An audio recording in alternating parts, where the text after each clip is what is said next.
La cámara no miente, pero sí omite.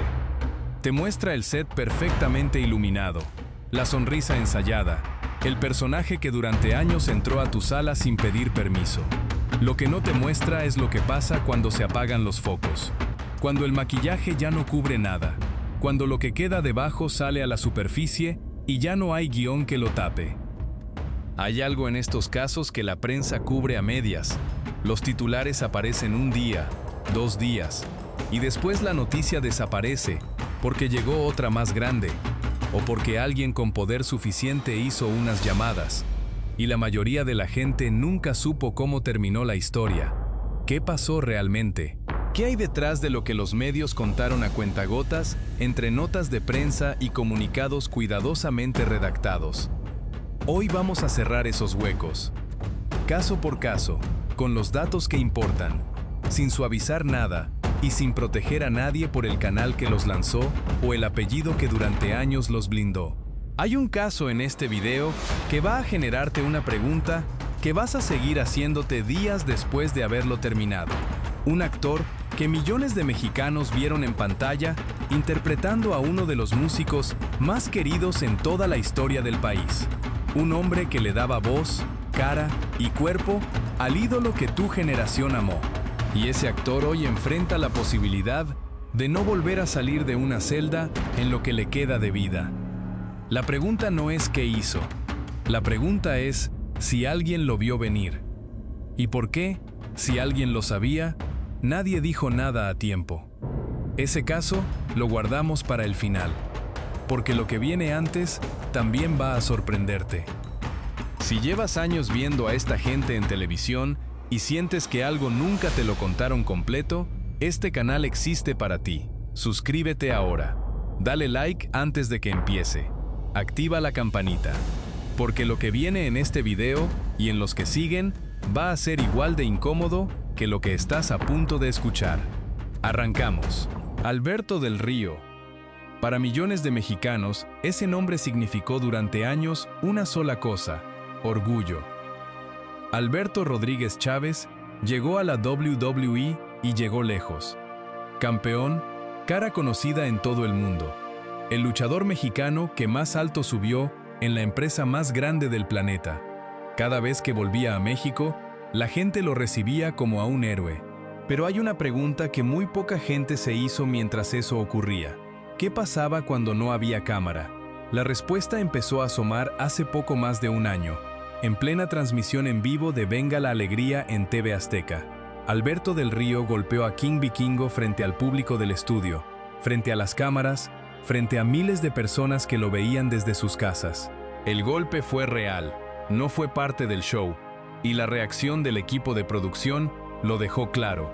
Eso respondía a algo, pero habría otra pregunta más grande. Si esto lo hace cuando hay cámara, ¿cuántas veces había pasado algo parecido, o peor, cuando no la había? Hace aproximadamente 2 meses, esa pregunta encontró respuesta formal. Alberto del Río fue detenido por violencia familiar y trasladado al Centro de Readaptación Social de La Pila, en San Luis Potosí, acusado formalmente, dentro de un proceso que sigue abierto. Y aquí aparece el verdadero problema, el que va más allá de él. Su historial de violencia no era un secreto cuando TV Azteca lo contrató. Había denuncias anteriores, había incidentes documentados públicamente. La cadena lo puso en pantalla de todas formas. Y cuando el golpe en vivo ocurrió, el comunicado fue tibio y la conversación duró lo que tardó el siguiente escándalo en aparecer. Él está en La Pila. La industria que lo contrató sabiendo lo que sabía, sigue funcionando exactamente igual. ¿Crees que TV Azteca debería haber contratado a Alberto del Río conociendo su historial? 1. Si crees que lo protegieron deliberadamente. 0. Si crees que no tenían pruebas suficientes para negarse. Pascasio López. Este nombre tiene apenas 9 días en el centro de la conversación. Y lo primero que hay que preguntarse cuando aparece un caso así es, ¿cuánto sabía la industria antes de que llegara la denuncia formal? Pascasio López es actor, cara conocida del cine y la televisión mexicana. Años de trayectoria, producciones reconocibles el tipo de perfil que la industria construye con cuidado durante una década.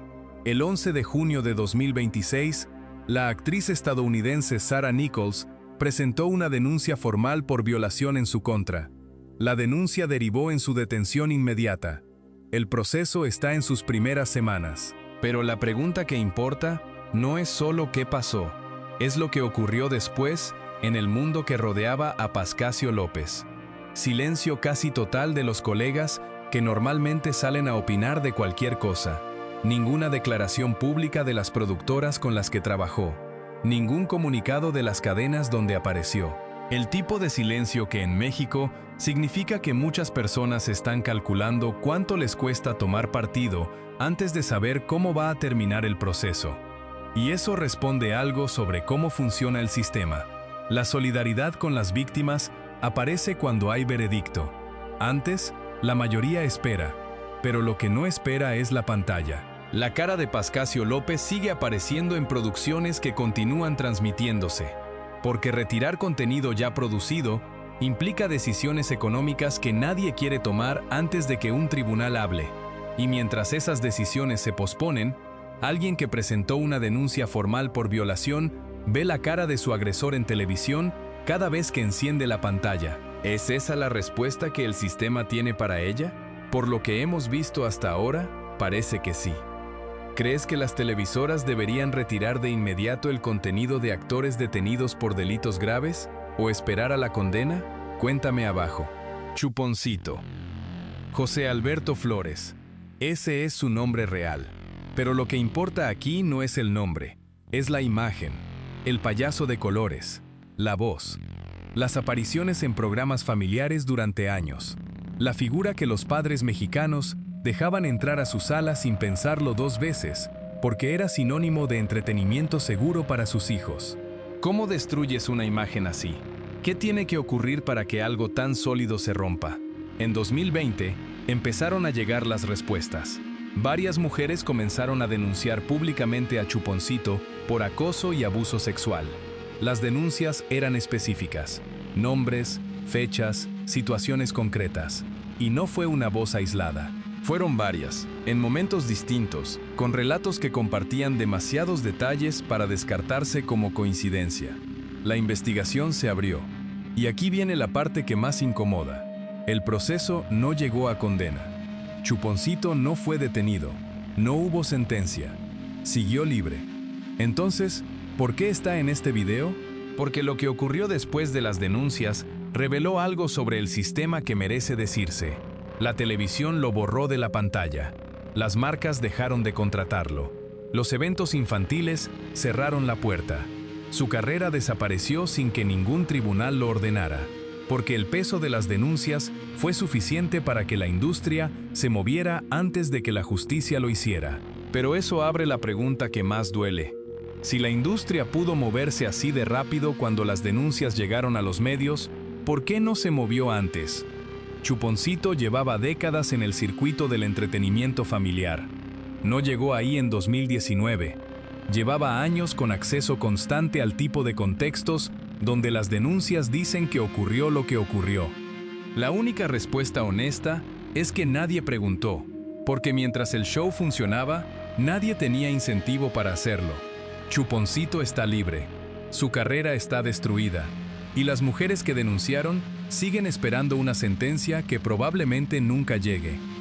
¿Crees que en México la presión pública hace más que la justicia formal cuando se trata de famosos? Cuéntame qué piensas. Sergio Andrade. Este nombre incomoda a la industria del entretenimiento mexicano de una forma que ningún otro en esta lista consigue. Porque lo que hizo Sergio Andrade no fue un impulso, no fue un accidente, no fue un momento de debilidad. Fue un sistema, construido con cuidado, mantenido durante años y tolerado por muchas personas que sabían o tenían razones para sospechar. ¿Cómo llega alguien a tener ese nivel de control sobre otras personas? Esa es la pregunta que el escándalo nunca respondió del todo.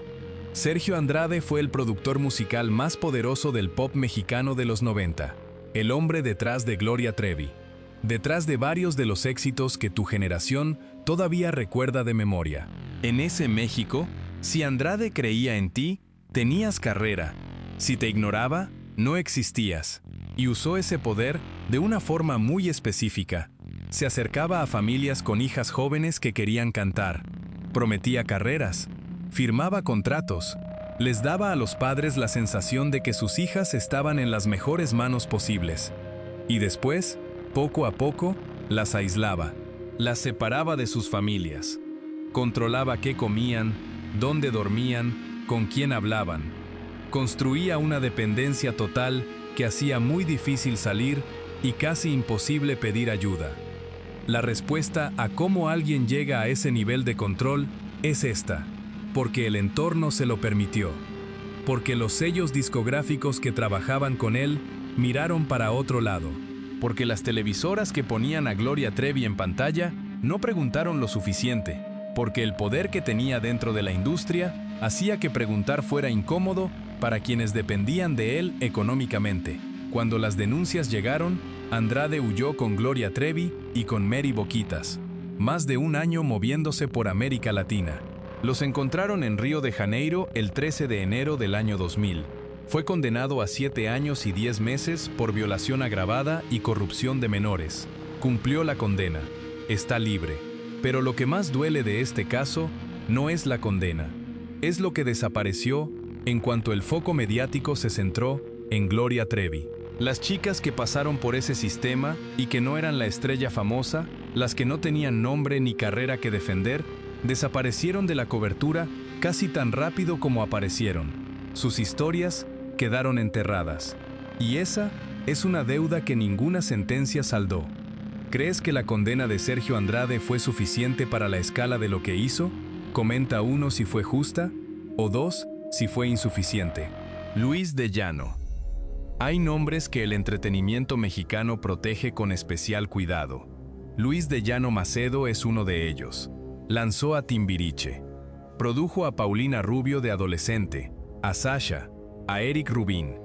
Durante 20 años fue el hombre al que las familias confiaban a sus hijos cuando querían que tuvieran una carrera artística. ¿Qué pasa cuando la persona en quien confías con lo más valioso que tienes resulta ser exactamente lo que más debías temer? En 2021, Paulina Rubio respondió esa pregunta en una entrevista. Dijo que Luis de Llano tuvo una relación con ella cuando ella tenía 14 años y él 42, que duró años, que entonces no tenía los elementos para nombrarlo de otra forma, pero que con el tiempo sí los tiene. Luis de Llano respondió. Admitió la relación, pero dijo que Paulina tenía 17 años cuando comenzó, no 14, que fue consentida. Y aquí está la pregunta que esa respuesta abre de inmediato. ¿Por qué la defensa central es tenía 17, no 14? Porque eso no es negar que había una relación entre un productor de 42 años y una artista adolescente que dependía de él para su carrera. Es discutir cuántos años tenía ella cuando empezó. Un proceso legal fue abierto en México. No llegó a condena penal.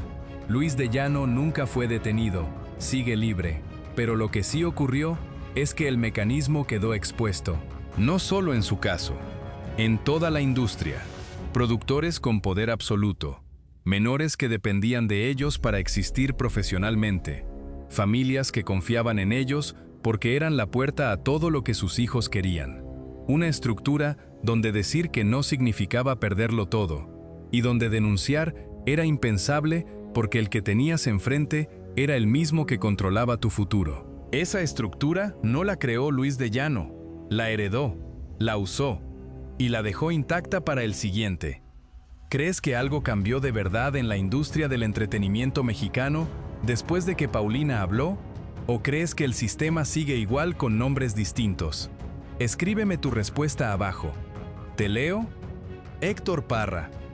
Este caso tiene algo que ningún otro en esta lista tiene. La persona que lo denunció no era una víctima anónima, no era alguien que hablaba desde fuera, no era una ex compañera de trabajo. Era su hija con nombre y apellido frente a las cámaras, sin protección de ningún tipo. ¿Por qué eso importa?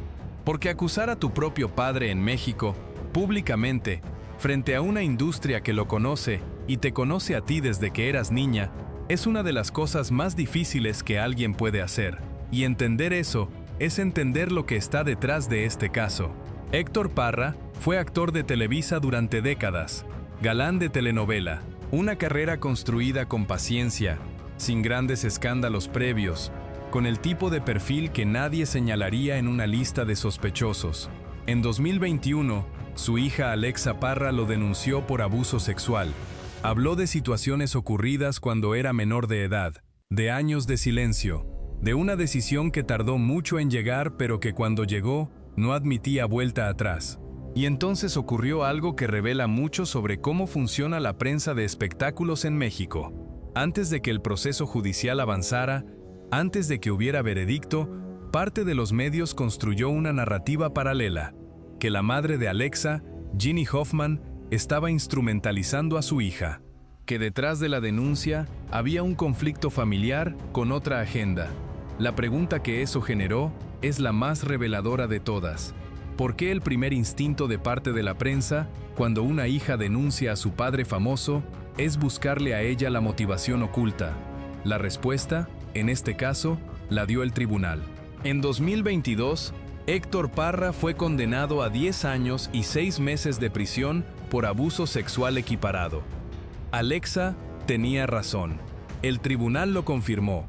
Y los medios que construyeron la narrativa alternativa no publicaron rectificaciones con el mismo tamaño de letra con que publicaron las dudas.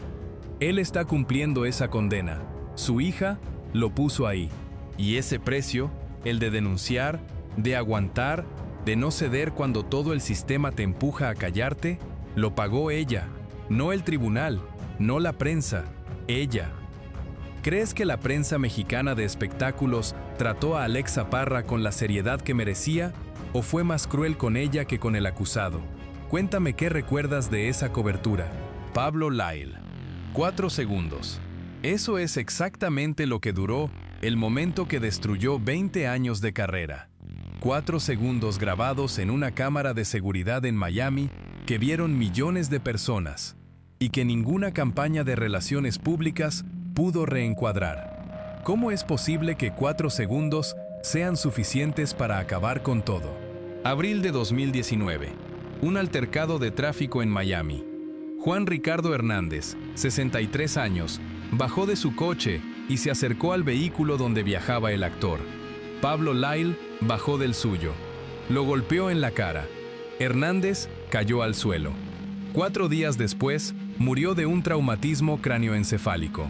La respuesta a cómo 4 segundos pueden acabar con todo es simple y brutal, porque al otro lado de esos 4 segundos había una persona, y esa persona murió.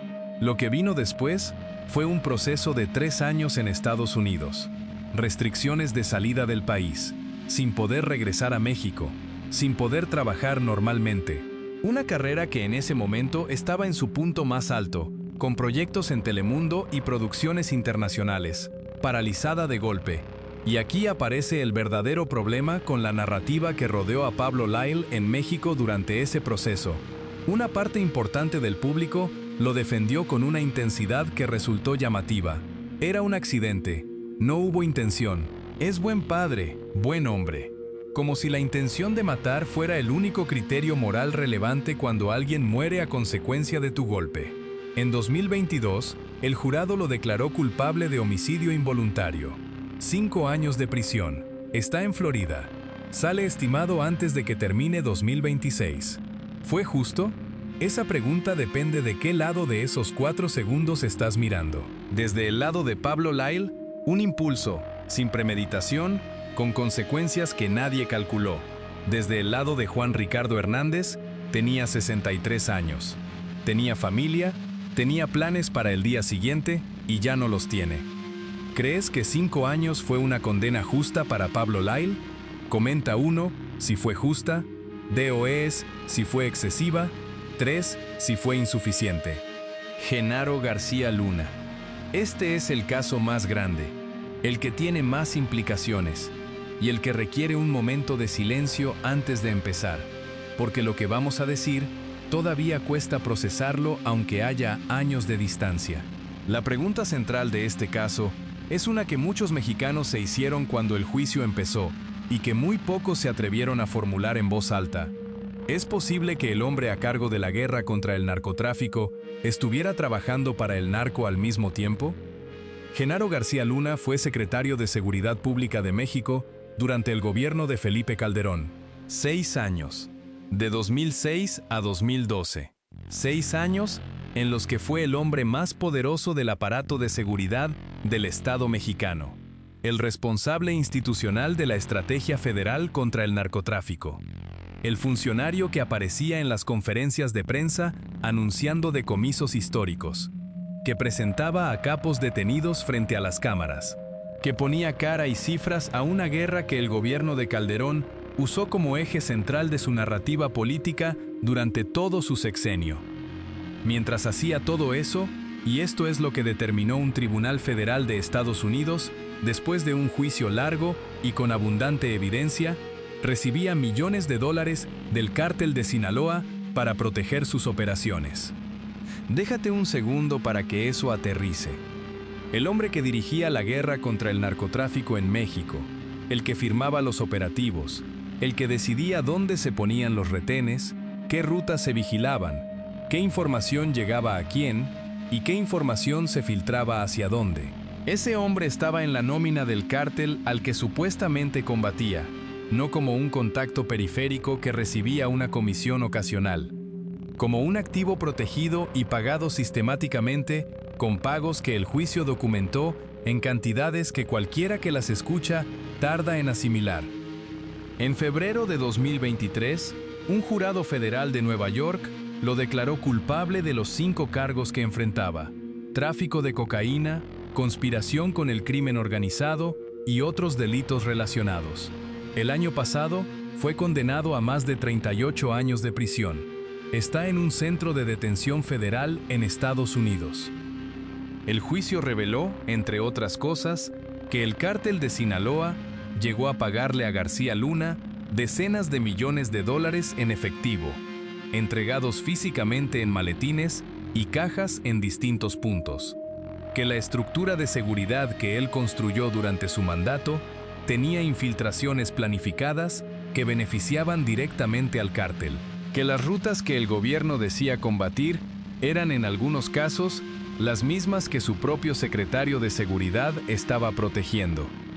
La respuesta a esa pregunta la dio un tribunal federal de Nueva York en febrero de 2023. Sí, era posible. Y no solo era posible, era lo que estaba ocurriendo. Pero eso abre la pregunta que la justicia mexicana todavía no ha respondido. ¿Cuánto sabía el gobierno de Calderón de lo que hacía el hombre que era la cara visible de su estrategia de seguridad durante 6 años? Calderón dice que fue engañado, que confió en alguien que lo traicionó. Puede ser, pero el nivel de operación que describe el juicio, la escala de los pagos, la sistematicidad de las infiltraciones, hace que la posibilidad de que absolutamente nadie más en el gobierno tuviera ningún indicio durante 6 años sea una de las afirmaciones más difíciles de sostener que existen en la historia reciente de México.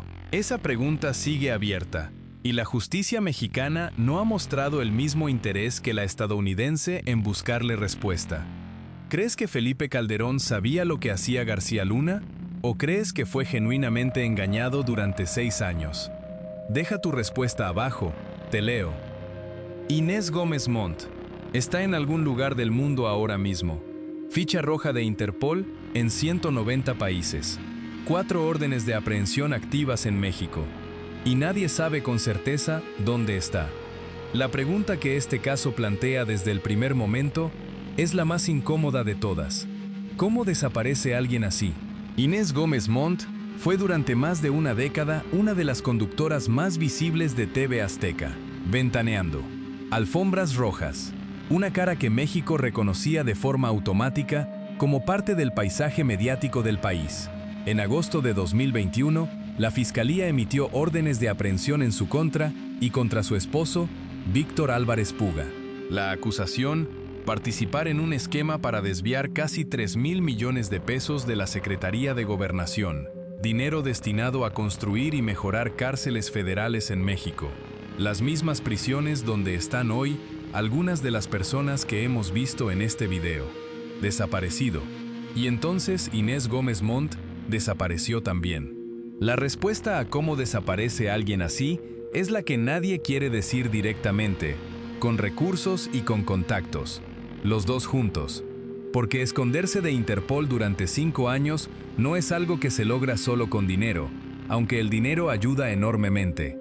También requiere que haya personas en posiciones de influencia que prefieran que sigas lejos a que regreses a declarar. En octubre de 2025, su esposo fue detenido en Miami por el ICE. Habían entrado a Estados Unidos por vía marítima, declarando que llegaron en avión. Lo trasladaron a un centro de procesamiento en Florida. En enero de 2026, ya no había rastro de ninguno de los dos en ese centro. Y mientras todo eso ocurría, un tribunal en México ordenó descongelar parte de sus cuentas. La presidenta Sheinbaum lo calificó de corrupción judicial. Casi 3,000 millones de pesos del presupuesto destinado a cárceles. Una conductora que sonreía en alfombras rojas. 5 años prófuga. Esa es la historia que la Interpol todavía no ha podido cerrar. ¿Crees que Inés Gómez Montt será detenida algún día? Axel Arenas. Este es el caso que prometimos al inicio. El que lleva dentro la pregunta que planteamos cuando arrancó este video. Si alguien lo vio venir, ¿y por qué? Si alguien lo sabía, nadie dijo nada. Axel Arenas tiene 35 años. Actor mexicano. Una carrera que venía creciendo de forma sólida, con proyectos en México y en Estados Unidos, con una trayectoria que señalaba hacia arriba de forma consistente. El tipo de carrera que la industria celebra como ejemplo de lo que se puede construir con trabajo constante y sin escándalos. El papel que lo hizo conocido para millones de personas en toda América Latina fue el de José José, el príncipe de la canción, la bioserie que Telemundo produjo sobre la vida del cantante más querido de su generación, llevó a Axel Arenas a las pantallas de hogares de México, de Colombia, de Argentina, de España, de cualquier lugar donde hubiera alguien que creciera con las canciones de José José. Era un papel que requería mucho, capturar la voz, los gestos, la fragilidad de un hombre que fue enorme y después se fue cayendo a pedazos frente al público que lo adoraba. Axel Arenas lo hizo bien, suficientemente bien para que la gente lo asociara con ese personaje de forma duradera, para que cuando escucharas su nombre, pensaras en José José antes de pensar en él. Hace 6 meses, ese mismo actor dio una entrevista desde la cárcel. El canal Penitencia publicó la conversación en YouTube. Casi 700,000 personas la vieron. No es un número menor para una entrevista carcelaria en un canal especializado en historias de presos. Es la señal de que el nombre de Axel Arenas activó algo en la audiencia que no era solo curiosidad general, era el impacto específico de ver a alguien conocido, alguien que tenías asociado con un papel positivo en un lugar donde nunca esperabas verlo. En esa entrevista, Axel Arenas dijo que lo acusan de matar a alguien, que si el proceso termina en condena, podría enfrentar hasta 70 años de prisión, y que él dice ser inocente. La acusación es por homicidio. Los detalles del caso están dentro del proceso judicial activo y no todos son públicos en este momento. Su defensa trabaja para desvirtuar los cargos. El veredicto no existe todavía. Pero hay algo en este caso que no deja de resonar cuando lo piensas con calma, especialmente después de todo lo que hemos visto hoy. El hombre que millones de personas vieron interpretando a José José, dándole cuerpo y voz en pantalla al ídolo de su generación, está en este momento respondiendo ante un tribunal por la muerte de otra persona. El contraste entre esas dos imágenes, la del galán en cámara y la del detenido frente a un juez, es tan extremo que el cerebro tarda en procesarlo, no porque sea imposible, sino porque la imagen que construyó en pantalla era tan sólida, tan coherente con lo que la gente quería ver, que no dejaba espacio para imaginar otra realidad debajo. ¿Alguien lo vio venir? Esa era la pregunta que planteamos al inicio. La respuesta que dan las personas que lo conocían, que trabajaron con él, que convivieron con él en sets y en producciones, ¿Es en su mayoría la misma? No. Que Axel Arenas era una persona reservada, sin historial público de violencia, sin episodios conocidos que encendieran señales de alerta. Una carrera en ascenso, una imagen limpia, un perfil que en nada hacía anticipar que terminaría dentro de un proceso por homicidio. Y eso, paradójicamente, es lo que hace este caso el más perturbador de todos los que hemos visto hoy. Los casos anteriores, con toda su gravedad, tenían señales. Alberto del Río golpeó en vivo en televisión. Las denuncias contra Chuponcito se acumularon durante meses. El sistema de Sergio Andrade funcionó durante años porque la maquinaria era visible para quien quisiera mirar. García Luna estaba rodeado de personas con razones para sospechar. Inés Gómez Montt desapareció con 3.000 millones en el expediente. Axel Arenas, según todos los que lo conocían, no daba señales. Y eso nos deja con una pregunta que no tiene respuesta cómoda. ¿Qué pasa cuando la caída no tiene señal previa? Cuando el derrumbe ocurre sin aviso, sin patrón visible, sin la secuencia de actos que normalmente permite que alguien diga después que lo vio venir. 70 años posibles. Un proceso sin veredicto. Una carrera que empezó a existir para millones de personas dando vida al cantante más querido de México, paralizada en una celda mientras el sistema judicial decide qué es lo que ocurrió realmente. La respuesta a la pregunta del inicio es esta: nadie lo vio venir. Y de todas las respuestas posibles, esa es la más inquietante. ¿Crees que Axel Arenas es inocente o crees que detrás de esta acusación hay algo real? Escribe en los comentarios, duda, si crees que merece el beneficio de la duda hasta que haya condena, o fuego, si crees que el humo indica que hay fuego. Y cuéntame también en los comentarios qué es lo que más te impactó de todo lo que vimos hoy. Un luchador campeón de la WWE que golpeó en televisión en vivo y terminó en el penal de La Pila. El secretario de Seguridad Pública de México, el hombre más poderoso del aparato policial del país durante 6 años, condenado en Estados Unidos a 38 años de prisión por trabajar para el mismo cártel que decía combatir.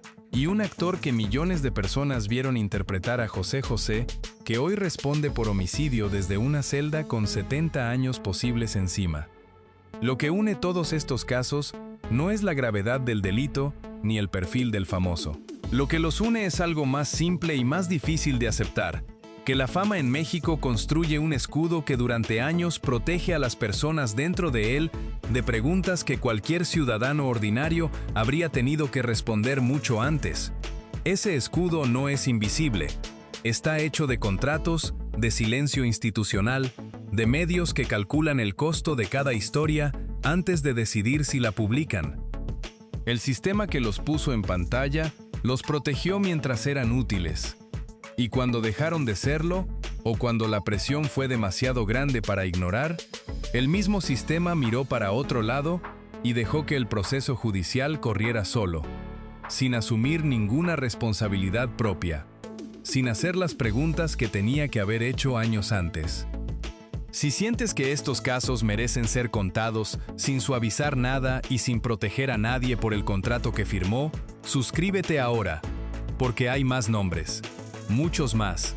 Y los próximos van a ser igual de impactantes que los de hoy. Dale like si llegaste hasta el final. Nos vemos en el siguiente